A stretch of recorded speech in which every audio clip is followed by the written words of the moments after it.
Something I realized it's probably 2 or 3 years ago when I still had a Bumble profile is that there are a lot of girls that give guys shit about the messages that they send and the lack of creativity. And so you send a message on Hinge or Tinder, fucking JDate, whatever you're on, and then a girl would respond something like, "Oh, that's all you got," or like, "Really? Like that's your first message?" And then Bumble came along and the girls had to send the first message.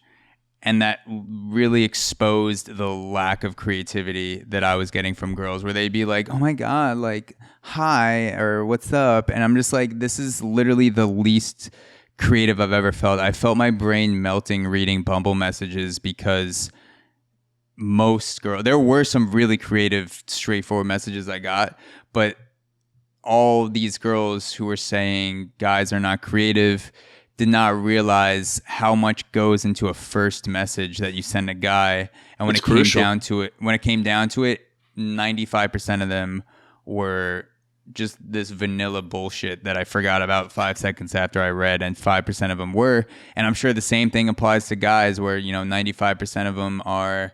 I would say less applies to guys, because the burden, or I'll say the opportunity, is more on guys to say the first thing, because we're built like that. We're built with having to say the first word, and we realize that if we don't have the first word, that opportunity is going to pass. So creativity is born out of that opportunity and the necessity really to say the first word. And so it's kind of like I almost got a little bit of like pleasure out of it, reading these super shitty first messages, where I'm like, it's not just guys. Like girls are fucking send shitty messages too. They just haven't had to do it until Bumble.